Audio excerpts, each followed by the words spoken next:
Nós vamos então começar essa aula agora falando sobre os princípios da interação droga-receptor e da resposta farmacológica, considerando conceitos básicos. Então, nós vamos pegar uma curva dose-resposta e vamos estar estudando dose letal 50%, dose efetiva 50%, índice terapêutico, nível plasmático efetivo, concentração máxima tolerada, margem de segurança, janela terapêutica. Vamos estar vendo esses conceitos básicos. Nesse gráfico aqui, a gente pode ver a resposta no percentual da população estudada, considerando que aqui é resposta em 100% da população estudada e em 50%. E as doses dadas de droga em miligramas por quilo. Essa curva em preto a gente vê o efeito terapêutico da droga na população e em vermelho o efeito tóxico, a dose tóxica. O que a gente pode perceber? A gente pode perceber que nesse gráfico a gente consegue ter o quê? A dose efetiva para 50% da população, que é vista aqui nesse tracejado, e a dose então seria essa daqui. Essa foi a dose que 50% da população estudada, quando recebeu essa dose, obteve o efeito terapêutico esperado. Nesse outro gráfico de toxicidade, a gente começa a utilizar doses que já geram o efeito tóxico e não mais só doses terapêuticas. Para poder fazer o quê? Para poder determinar a dose tóxica para 50% da população e a dose tóxica para 100%. Essas definições de dose tóxica, elas são feitas em animais experimentais, não são feitas em seres humanos. Essa figura aqui já mostra o efeito terapêutico, o efeito tóxico, considerando não só a dose efetiva para 50% da população, que aqui no caso seria 100, mas também a dose efetiva para 99% da população, que seria aproximadamente 140. Temos também o gráfico, não é, da dose tóxica, que está em verde, e vemos que a dose tóxica, ela também pode ser determinada em termos de dose tóxica 50% ou dose tóxica 99% da população. Quando a droga ela tem a capacidade de gerar a morte a partir de determinadas concentrações, faz-se então a determinação da dose letal. A dose letal, então, ela é importante por quê? Porque na definição da faixa terapêutica, a gente vai tentar ficar o mais distante possível dessa dose que gera letalidade na população. A partir do conhecimento da dose letal, 50% da população, e da dose efetiva para 50% da população, a gente consegue obter o índice terapêutico. O índice terapêutico é a relação entre a dose letal para 50% da população e a dose efetiva para 50% da população. Essa ideia, né, do índice terapêutico, ele vai literalmente avaliar um pouco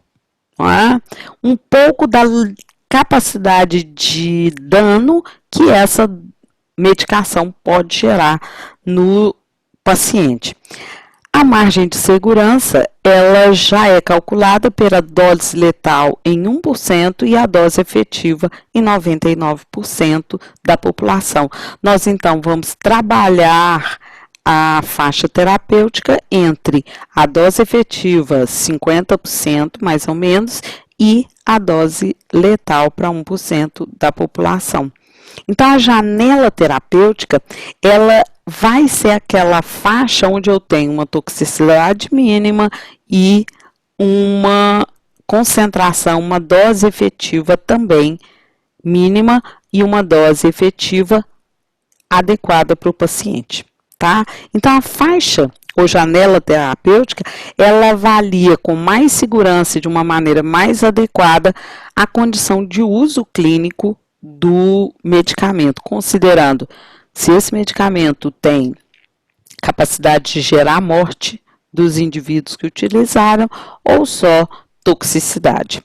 Esse quadro mostra fármacos com baixo índice terapêutico, ou seja, fármacos cuja dose necessária para gerar uma concentração efetiva, a concentração que vai gerar o efeito farmacológico, está muito próximo da dose tóxica. Portanto, são medicamentos que, quando prescritos para o paciente, a gente tem que estar atento à possibilidade da toxicidade ser gerada e alertar o paciente, inclusive, quanto ao uso abusivo desse tipo de medicação. Então, nesses slides que seguem, eu dou para você esses conceitos detalhados. Então, índice terapêutico, o que é, então, a relação entre dose letal 50% e dose efetiva 50%. Dose letal é aquela capaz de matar 50% de uma população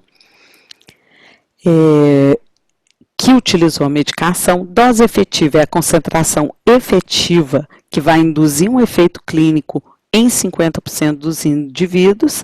E, fechando, então, com as definições de dose, quando na prescrição ela é a quantidade de droga administrada, a posologia, que envolve a dose por unidade de tempo, ou seja, a dose a ser administrada em cada uma das vezes que o paciente vai utilizar a droga, diariamente e por um tempo determinado para esse tratamento.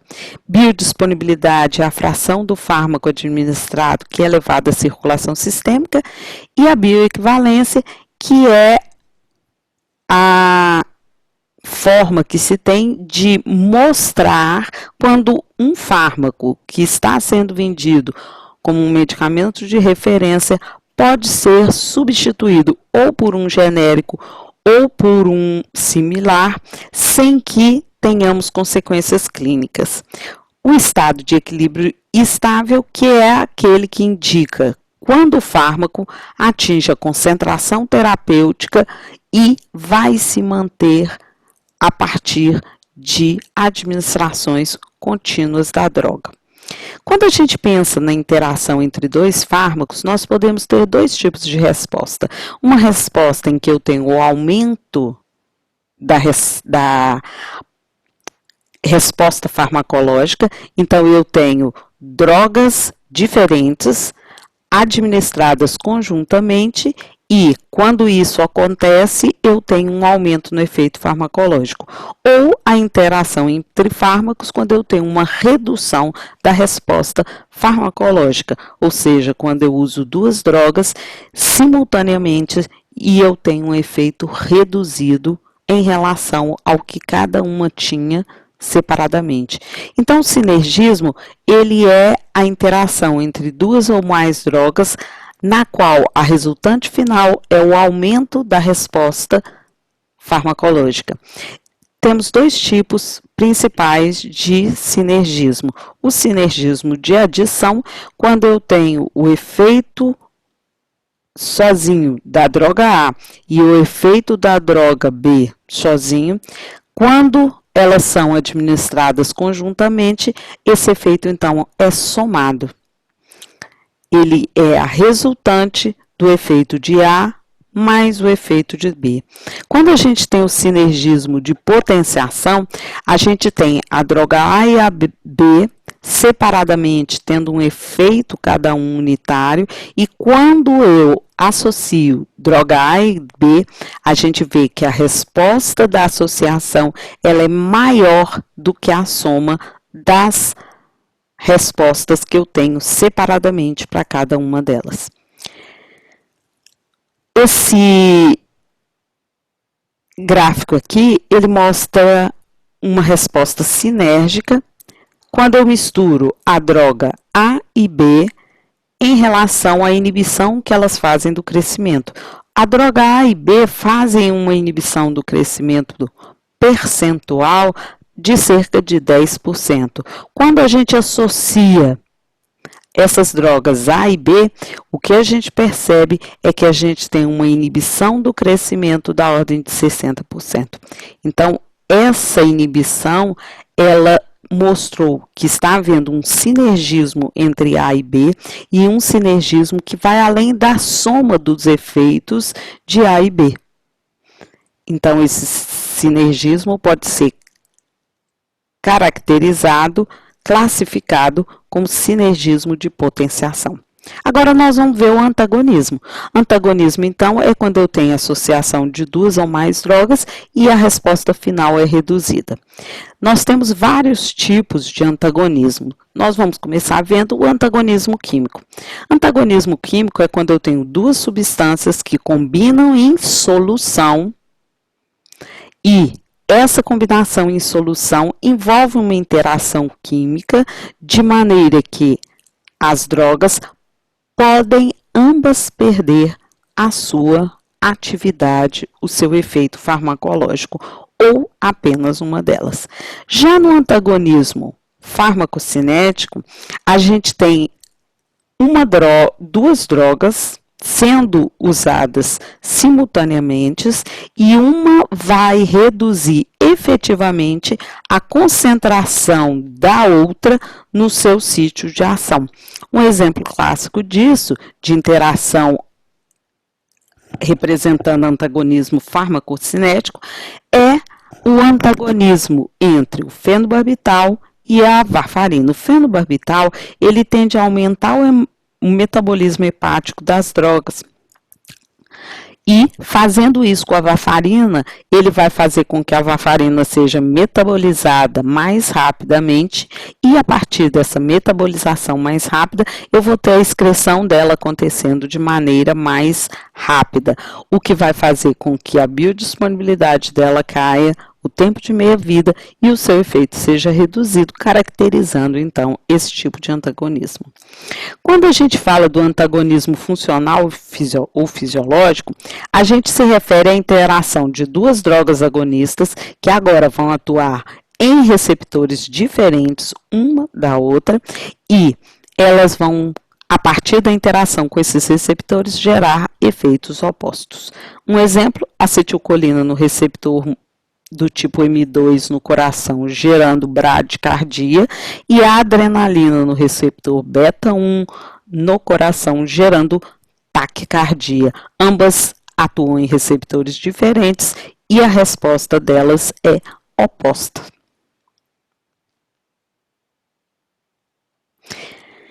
O quarto tipo de antagonismo que a gente vai ver é o antagonismo chamado competitivo.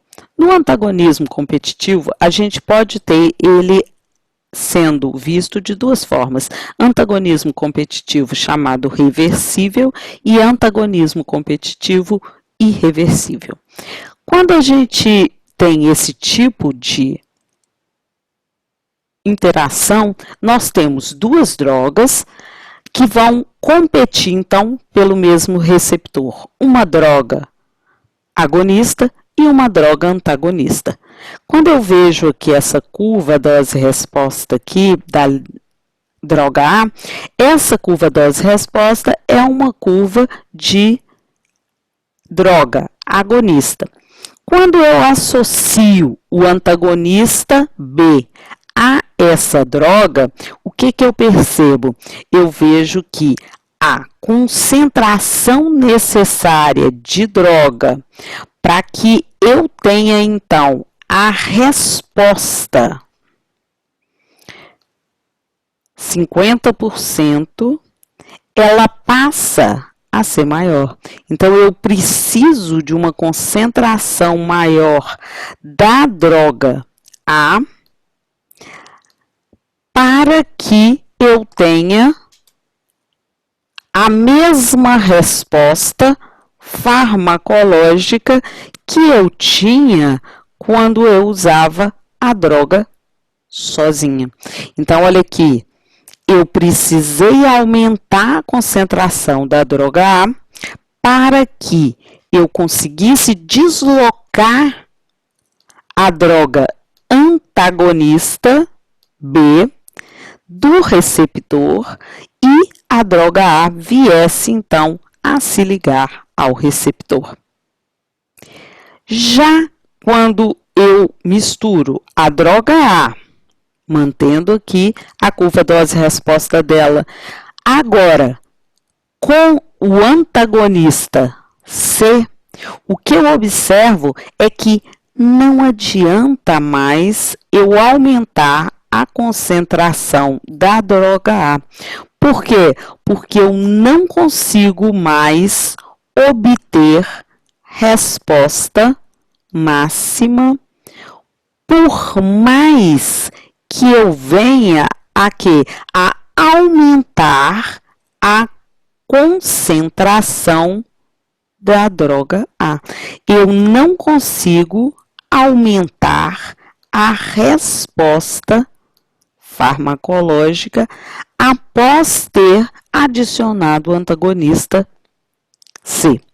A pergunta seria, qual é a diferença, então, entre o antagonista B e o antagonista C? A diferença entre esses dois antagonistas está no tipo de ligação. O antagonista B, ele faz uma ligação com o receptor do tipo fraca ou reversível. Já o receptor, quando o antagonista C se liga a ele, essa ligação do antagonista C com o receptor é uma ligação forte e ela é irreversível. Dessa maneira, por mais que eu aumente a concentração de A, eu não consigo que A desloque o antagonista C da ligação com o receptor para que eu volte, então, a ter resposta máxima. Então, esse gráfico aqui mostra o antagonismo competitivo do tipo reversível e esse daqui, o irreversível. Mais uma vez, mostrando aqui, então, o antagonista e o agonista interagindo com o mesmo receptor, e aqui eu tenho o antagonismo competitivo do tipo irreversível e aqui o antagonismo competitivo do tipo reversível. Além dos antagonismos competitivos reversível e irreversível, que nós acabamos de ver, nós temos também o quê? Nós temos o antagonismo não competitivo. No antagonismo não competitivo, eu tenho então o antagonista bloqueando em algum ponto da cadeia de eventos celulares que leva à resposta farmacológica do agonista, eu tenho esse antagonista impedindo esse evento de acontecer. Então, as drogas, elas podem interagir entre si, agonistas com agonistas, agonistas com antagonistas, e essas interações entre as drogas podem tanto ampliar a resposta farmacológica, como reduzir a resposta farmacológica, como nós acabamos de ver. Agora, existe um fenômeno que acontece à medida em que você vai usando continuamente uma droga, que é o fenômeno de dessensibilização e taquifilaxia. Tanto a palavra dessensibilização ou taquifilaxia, elas são consideradas sinônimos na descrição da redução do efeito em que uma droga usada continuamente pode chegar a ter. Então, quando a gente pensa na redução do efeito farmacológico, alguns termos vêm à nossa mente. Um deles é a tolerância. O que é tolerância? Tolerância é uma forma de se expressar essa redução gradual na resposta de uma droga. A tolerância, ela pode acontecer após dias, meses ou até anos de uso de determinada medicação. A partir de um determinado dia, a gente não consegue mais ver a resposta farmacológica acontecendo da mesma maneira. Ela tende a ser menor. O que pode gerar esse quadro de redução gradual da resposta? Nós vamos ver daqui a pouco. Outro termo muito usado é refratariedade. Refratariedade é uma redução na resposta na eficácia terapêutica da droga. E resistência é o termo usado para drogas quimioterápicas. Então, tolerância, refratariedade, dessensibilização e taquifilaxia são termos que falam todos a respeito da redução do efeito farmacológico com o uso contínuo de uma droga. Agora, quando a gente fala sobre os quimioterápicos, a gente usa normalmente, de forma mais acertada, o termo resistência. Vale a pena, então, agora conceituar o que é um quimioterápico. O quimioterápico é aquela droga que atua não no organismo do indivíduo, mas no organismo do invasor. Então, quando a gente está falando da redução do efeito de um antimicrobiano, de um antibiótico, a gente está falando que a bactéria desenvolveu capacidade de não ser eliminada com aquela droga. Ela então adquiriu resistência. E não o meu organismo ficou tolerante, mas o micro-organismo ficou resistente. Então, sempre que estivermos falando de quimioterápicos, seja qualquer um, seja antitumoral, seja antifúngico, seja antibacteriano, antiviral, nós sempre usaremos o termo para descrever a redução gradual da resposta, resistência. Quais são os mecanismos, então, que fazem com que o nosso organismo consiga ter essa resposta farmacológica diminuída? Nós temos vários. Alteração nos receptores com o passar dos anos, por exemplo, uma variação conformacional de um canal iônico, uma alteração na proteína G, entre outros mecanismos. Perda de receptores, ou seja, uma redução gradual no número de receptores nos tecidos, a exaustão de mediadores químicos da resposta, porque nós estamos utilizando uma dose na qual esse mediador ele é totalmente utilizado, e o aumento da degradação metabólica que pode acontecer também. Além desses 4 mecanismos, a gente tem uma adaptação fisiológica do organismo ao medicamento que nós estamos usando.